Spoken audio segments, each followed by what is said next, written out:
terambil dari surat Rasul Paulus kepada Roma. Karena itu, hai manusia, siapapun juga engkau yang menghakimi orang lain, juga kau sendiri tidak bebas dari salah. Sebab dalam menghakimi orang lain, engkau menghakimi dirimu sendiri, karena engkau yang menghakimi orang lain melakukan hal-hal yang sama. Tetapi kita tahu bahwa hukuman Allah berlangsung secara jujur atas mereka yang berbuat demikian. Dan engkau, hai manusia, engkau yang menghakimi mereka yang berbuat demikian, sedangkan engkau sendiri melakukannya juga. Adakah engkau sangka bahwa engkau akan luput dari hukuman Allah? Maukah engkau menganggap sepi kekayaan kemurahannya, kesabarannya, dan kelapangan hatinya? Tidakkah engkau tahu bahwa maksud kemurahan Allah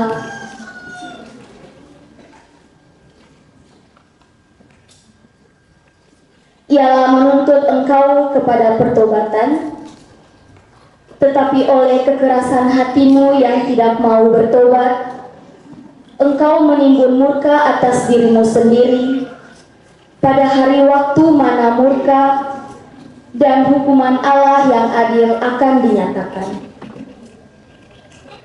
Ia akan membalas setiap orang menurut perbuatannya, yaitu hidup kekal kepada mereka yang dengan tekun berbuat baik, mencari kemuliaan, kehormatan, dan tidak kebijaksanaan, tetapi murka dan geram kepada mereka yang mencari kepentingan sendiri, yang tidak taat kepada kebenaran, melainkan taat kepada kezaliman. Penderitaan dan kesesakan akan menimpa setiap orang yang hidup dan berbuat jahat, pertama-tama orang Yahudi dan juga orang Yunani, tetapi kemuliaan, kehormatan, dan damai sejahtera akan diperoleh semua orang yang berbuat baik, pertama-tama orang Yahudi dan juga orang Yunani. Demikianlah sabda Tuhan. Syukur kepada Allah. Bacaan diambil dari kitab Nahum. Tuhan itu Allah yang cemburu dan pembalas. Tuhan itu pembalas dan pembunuh kehangatan amarah. Tuhan itu pembalas kepada para lawannya dan berdendam kepada para musuhnya. Dan pendendam kepada para musuhnya. Tuhan itu panjang sabarnya dan besar kuasa, tetapi Ia tidak sekali-kali membalas dari hukum orang yang bersalah. Ia berjalan dalam puting beliung dan badai, dan awan adalah debu kakinya. Ia menghadirkan laut dan mengeringkannya, dan segala sungai dijadikannya kering. Basan dan Karmel menjadi merenang, dan kembang Libanon menjadi layu. Gunung-gunung gemetar terhadap Dia, dan bukit-bukit mencair. Bumi menjadi sunyi, sepi di hadapannya, dan dunia serta seluruh penduduknya. Siapakah yang tahan penderitaan menghadapi geramnya? Dan siapakah yang tahu tegak terhadap murkanya dan bernyala-nyala? Kehangatan amarahnya tercurah seperti api, dan gunung-gunung batu menjadi roboh di hadapannya. Tuhan itu baik. Ia adalah tempat pengungsi pada waktu kesusahan. Ia mengenal orang-orang yang berlindung kepadanya. dan menyebarkan mereka pada waktu banjir. Demikianlah sabda Tuhan.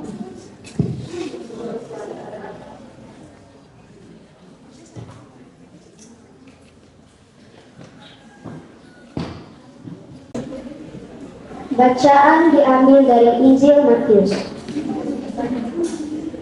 Inilah silsilah Yesus Kristus, anak Daud, anak Abraham. Abraham memperkuat Ishak, Ishak memperanakan Yakub, Yakub memperanakan Yehuda dan saudara-saudaranya. Yehuda memperanakan Peres dan Serah dari Tamar.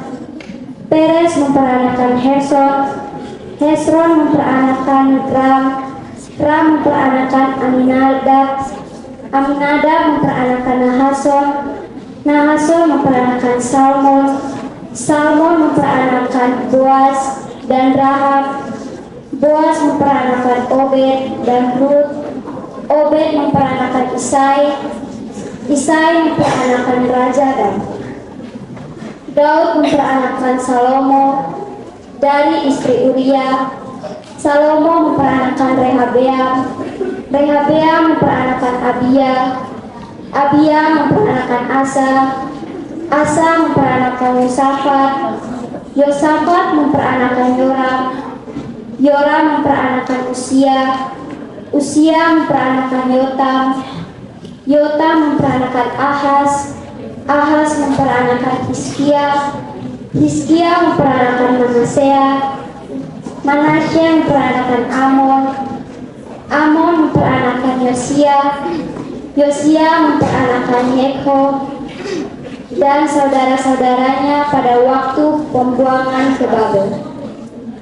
Sesudah pembuangan ke Babel, Yekhonya memperanakan Sealtiel, Sealtiel memperanakan Zerubabel, Zerubabel memperanakan Abihud, Abihud memperanakan Eliakim, Eliakim memperanakan Azor, Azor memperanakan Zodak, Zodak memperanakan Akhim, Akhim memperanakan Eliud, Eliud memperanakan Eleazar, Eleazar memperanakan Matan, Matan memperanakan Yakub, Yakub memperanakan Yusuf suami Maria yang melahirkan Yesus yang disebut Kristus.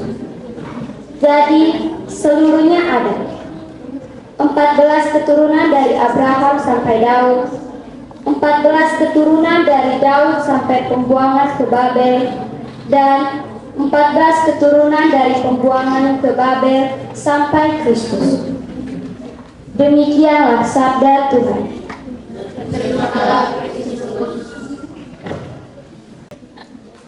Bacaan dari kitab Kejadian.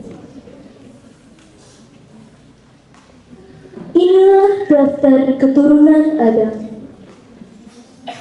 Pada waktu manusia itu diciptakan oleh Allah, dibuatnyalah dia menurut rupa Allah. Laki-laki dan perempuan diciptakannya mereka. Ia memberkati mereka dan memberikan nama manusia kepada mereka pada waktu mereka diciptakan. Setelah Adam hidup 130 tahun, ia memperanakan seorang laki-laki menurut rupa dan gambarnya, lalu memberi nama Set kepadanya. Umur Adam setelah memperanakan Set 800 tahun, dan ia memperanakan anak-anak lelaki dan perempuan.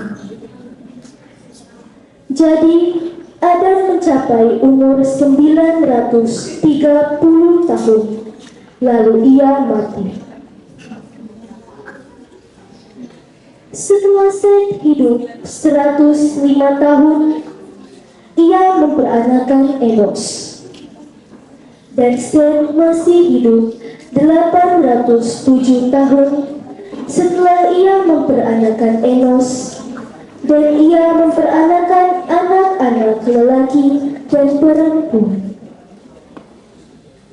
Jadi Sen mencapai umur 912 tahun, lalu ia mati. Setelah Enos hidup 90 tahun, ia memperanakan Kenan. Dan Enos masih hidup 815 tahun setelah ia memperanakan Kenan, dan ia memperanakan anak-anak lelaki dan perempuan. Jadi Enos mencapai umur 905 tahun, lalu ia mati. Setelah Kenan hidup 70 tahun, ia memperanakan Mahalalel. Dan Kenan masih hidup 840 tahun setelah ia memperanakan Mahalalel, dan ia memperanakan anak-anak lelaki dan perempuan. Jadi Kenan mencapai umur 910 tahun, lalu ia mati. Demikianlah sabda Tuhan.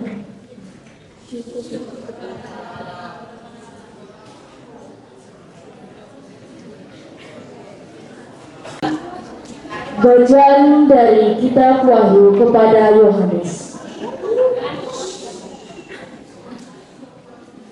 Dan dia yang duduk di tata itu nampaknya bagaikan permata yaspis dan permata sardis. Dan suatu pelangi melingkupi tata itu gilang gemilang bagaikan jagung rupanya. Dan sekeliling tata itu ada 24 tata, dan di tata-tata itu 24 tua-tua yang memakai pakaian putih dan mahkota emas di kepala mereka. Dan dari tata itu keluar kilat dan bunyi. Gurun yang menderu dan 7 obor menyala-nyala di hadapan tata itu. Itulah ketujuh roh Allah. Dan di hadapan tata itu ada lautan kaca bagaikan kristal.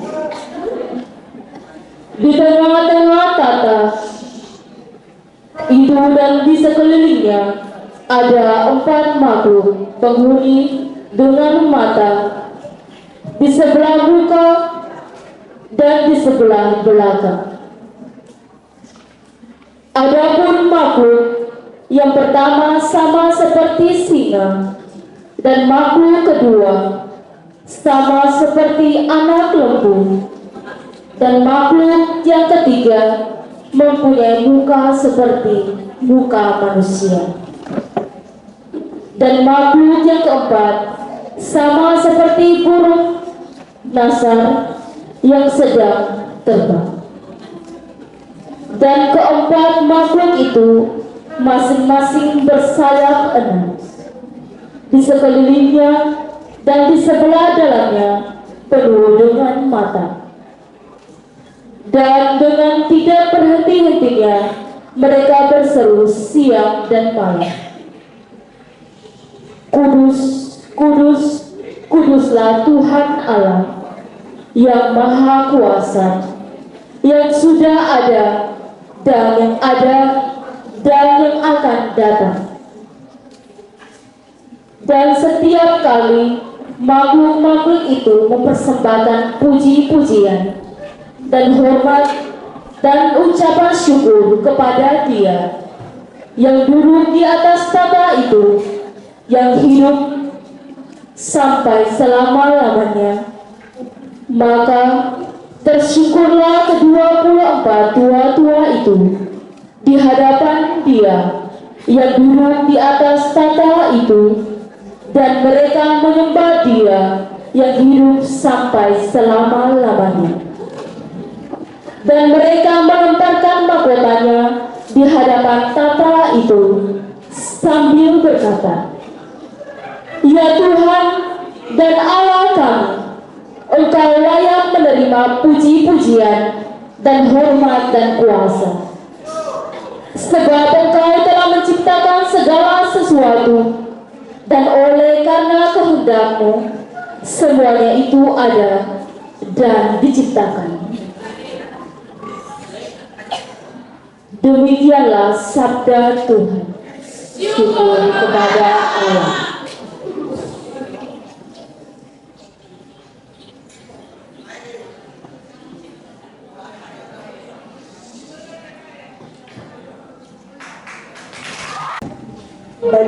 Bacaan dari surat Paulus yang kedua kepada Timotius.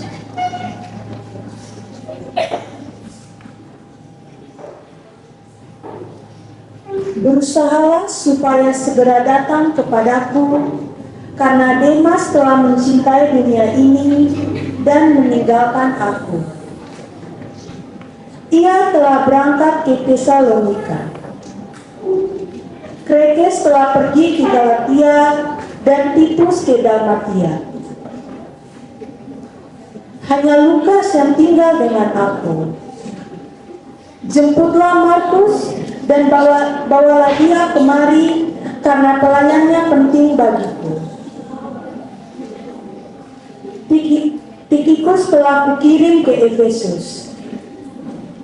Jika engkau kemari, bawa juga jubah yang kutinggalkan di Troas, di rumah Karpus, dan juga kitab-kitabku, terutama perkamen itu. Alexander, tukang tembaga itu, telah banyak berbuat kejahatan terhadap aku. Tuhan akan membalasnya menurut perbuatannya. Hendaklah engkau juga waspada terhadap dia, karena dia sangat menentang ajaran kita. Pada waktu pembelaanku yang pertama, tidak seorang pun yang membantu aku, semuanya meninggalkan aku. Kiranya hal itu jangan ditanggungkan atas mereka, tetapi Tuhan telah mendampingi aku dan menguatkan aku, supaya dengan perantaraan Injil diberitakan dengan sepenuhnya, dan semua orang bukan Yahudi mendengarkannya. Dengan demikian, aku lepas dari mulut sungai. Dan Tuhan akan melepaskan aku dari setiap usaha yang jahat. Dia akan menyelamatkan aku, sehingga aku masuk ke dalam kerajaan di surga. Baginya lah kemuliaan selama-lamanya. Amin. Demikianlah sabda Tuhan.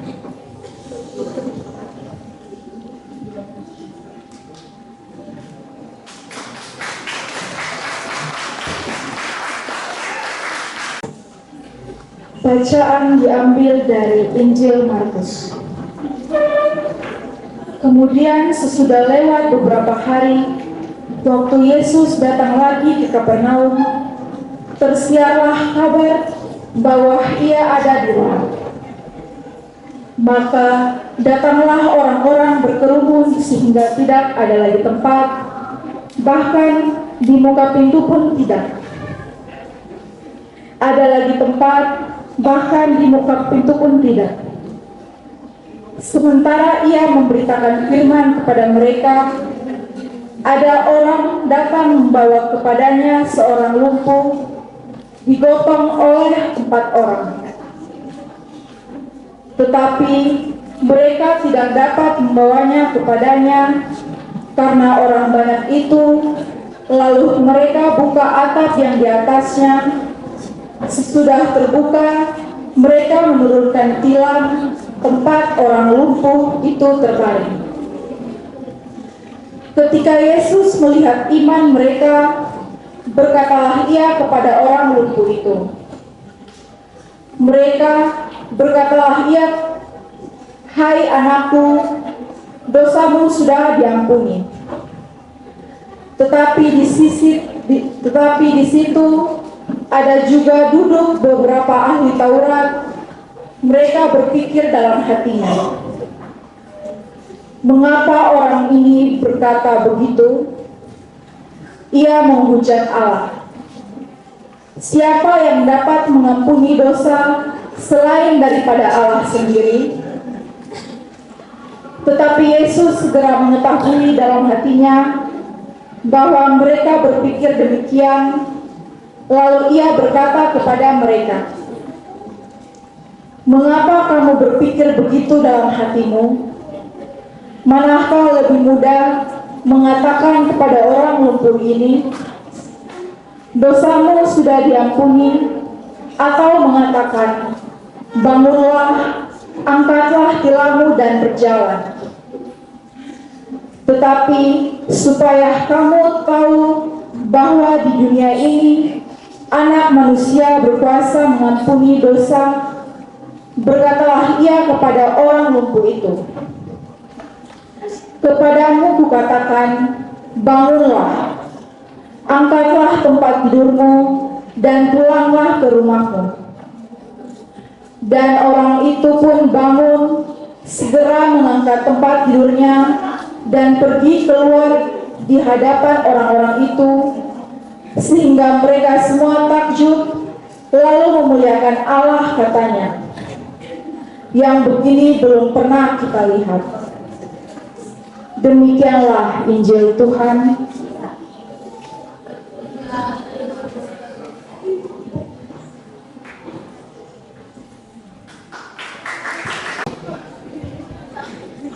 Pembacaan dari kitab Habakuk. Doa Nabi Habakuk menurut nada ratapan. Tuhan, telah kudengar kabar tentang Engkau dan pekerjaanmu ya Tuhan kutakuti. Hidupkanlah itu dalam lintasan tahun, nyatakanlah itu dalam lintasan tahun. Dalam murkamu, ingatlah akan kasih sayang. Allah datang dari negeri Teman, dan yang Maha Kudus dari pegunungan Paran. Keagungannya menutupi segenap langit, dan bumi pun penuh dengan pujian kepadanya. Ada kilauan seperti cahaya, sinar cahaya dari sisinya, dan disitulah terselubung kekuatannya. Mendahuluinya berjalan penyakit sampar, dan demam mengikuti jejaknya. Ia berdiri, maka bumi dibuatnya bergoyang. Ia melihat berkeliling, maka bangsa-bangsa dibuatnya melompat terkejut. Hancur gunung-gunung yang ada sejak purba, merendah bukit-bukit yang berabad-abad. Itulah perjalanannya berabad-abad. Aku melihat kemah-kemah orang Kusyan tertekan, kain-kain tenda tanah Midian menggetar. Terhadap sungai-sungaikah ya Tuhan, terhadap sungai-sungaikah murkamu bangkit? Atau terhadap lautkah amarahmu, sehingga engkau mengendarai kuda dan kereta kemenanganmu? Busurmu telah kau buka, telah kau isi dengan anak panah. Engkau membelah bumi menjadi sungai-sungai. Melihat engkau, gunung-gunung gemetar, air bah menderu. Lalu samudra raya memperdengarkan suaranya dan mengangkat tangannya. Matahari, bulan berhenti di tempat kediamannya, karena cahaya anak-anak panahmu yang melayang laju, karena kilauan tombakmu yang terkilat. Dalam kegeraman, engkau melangkah melintasi bumi, Dalam murka engkau menggasak bangsa-bangsa. Engkau berjalan maju untuk menyelamatkan umatmu, untuk menyelamatkan orang yang kau urapi. Engkau meremukkan bagian atas rumah orang-orang fasik, dan kau buka dasarnya sampai batu yang penghabisan. Engkau menusuk dengan anak panahnya sendiri, kepala laskarnya yang mengamuk, untuk menyerahkan aku dengan sorak-sorai, seolah-olah mereka menelan orang tertindas secara tersembunyi. Dengan kudamu, engkau menginjak laut, timbunan air yang membuih. Ketika aku mendengarnya, gemetarlah hatiku, mendengar bunyinya, menggigilah bibirku. Tulang-tulangku seakan-akan kemasukan senggal, dan aku gemetar di tempat aku berdiri. Namun dengan tenang akan menampilkan dari kesusahan yang akan mendatangi bangsa yang bergolak-golak menyerangi kami. Sekalipun pohon ara tidak berbunga, pohon anggur tidak berbuah, hasil pohon zaitun mengecewakan, sekalipun ladang-ladang tidak menghasilkan bahan makanan, kambing domba terhalau dari kurungan, dan tidak ada lembu sapi dalam kandang. Namun aku bersorak-sorai dalam Tuhan, beria-ria di dalam Allah yang menyelamatkan aku. Allah Tuhan itu kekuatanku. Ia membuat kakiku seperti kaki rusa. Ia membiarkan aku berjejak di bukit-bukitku. Demikianlah sabda Tuhan.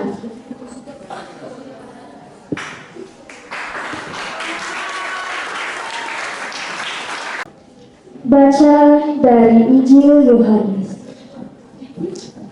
Aku berkata kepadamu, sesungguhnya siapa yang masuk ke dalam kandang domba dengan tidak melalui pintu, tetapi dengan memanjat tembok, ia adalah seorang pencuri dan seorang perampok. Tetapi siapa yang masuk melalui pintu, ia adalah gembala domba. Untuk dia penjaga membuka pintu dan domba-domba mendengarkan suaranya, dan ia memanggil domba-dombanya masing-masing menurut namanya dan menuntunnya keluar. Jika semua dombanya telah dibawanya keluar, ia berjalan di depan mereka, dan domba-domba itu mengikuti dia karena mereka mengenal suaranya. Tetapi seorang asing pasti tidak mereka ikuti, malah mereka lari daripadanya, karena suara orang-orang asing tidak mereka kenal. Itulah yang dikatakan Yesus dalam perumpamaan kepada mereka. Tetapi mereka tidak mengerti apa maksudnya ia berkata demikian kepada mereka. Maka kata Yesus sekali lagi, aku berkata kepadamu, sesungguhnya akulah pintu ke domba-domba itu. Semua orang yang datang sebelum aku adalah pencuri dan perampok, dan domba-domba itu tidak mendengarkan mereka. Akulah pintu itu, barang siapa masuk melalui aku, ia akan selamat, dan ia akan masuk dan keluar dan menemukan padang rumput. Pencuri datang hanya untuk mencuri dan membunuh dan membinasakan. Aku datang supaya mereka mempunyai hidup dan mempunyai dalam segala kelimpahan. Akulah gembala yang baik. Gembala yang baik memberikan nyawanya bagi domba-dombanya. Sedangkan seorang upahan yang bukan gembala dan yang bukan pemilik domba-domba itu sendiri, ketika melihat serigala datang, meninggalkan domba-domba itu, lalu lari, sehingga serigala itu menerkam dan mencerai-beraikan domba-domba itu. Ia lari karena ia seorang upahan dan tidak memperhatikan domba-domba itu. Akulah gembala yang baik, dan aku mengenal domba-dombaku, dan domba-dombaku mengenal aku, sama seperti Bapa mengenal aku, dan aku mengenal Bapa, dan aku memberikan nyawaku bagi domba-dombaku. Ada lagi padaku domba-domba lain yang bukan dari kandang ini. Domba-domba itu harus kutuntun juga, dan mereka akan mendengarkan suaraku, dan mereka akan menjadi satu kawanan dengan satu gembala. Demikianlah sabda Tuhan.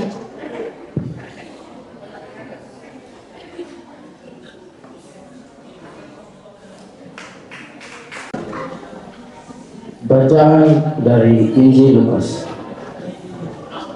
Pada zaman Herodes, Raja Yudea adalah seorang imam yang bernama Zakaria dari rombongan Abia.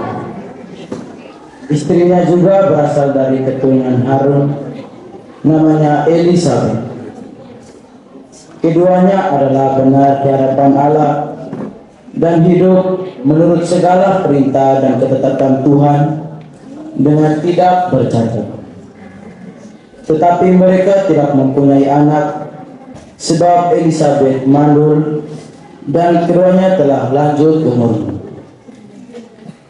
Pada suatu kali, waktu tiba giliran rombongannya, Zakaria melakukan tugas keimanan di hadapan Tuhan. Sebab ketika diundi, sebagaimana lazimnya untuk menentukan imam yang bertugas, dialah yang ditunjuk untuk masuk ke dalam bait suci dan membakar ukupan di situ. Sementara itu, seluruh umat berkumpul di luar dan sembahyang. Waktu itu adalah waktu pembakaran ukupan. Maka tampaklah kepada Zakaria seorang malaikat Tuhan berdiri di sebelah kanan mezbah pembakaran ukupan. Melihat hal itu, ia terkejut dan menjadi takut. Tetapi malaikat itu berkata kepadanya, "Jangan takut, hai Zakaria, sebab doamu telah dikabulkan, dan Elisabet, istrimu, akan melahirkan seorang anak laki-laki bagimu, dan harus engkau menamai dia Yohanes. Engkau akan bersukacita dan gembira, bahkan banyak orang akan bersukacita atas kelahirannya itu. Sebab ia akan besar di hadapan Tuhan, dan ia tidak akan minum anggur atau minuman keras, dan ia akan penuh dengan Roh Kudus mulai dari rahim ibu." Demikianlah sabda Tuhan.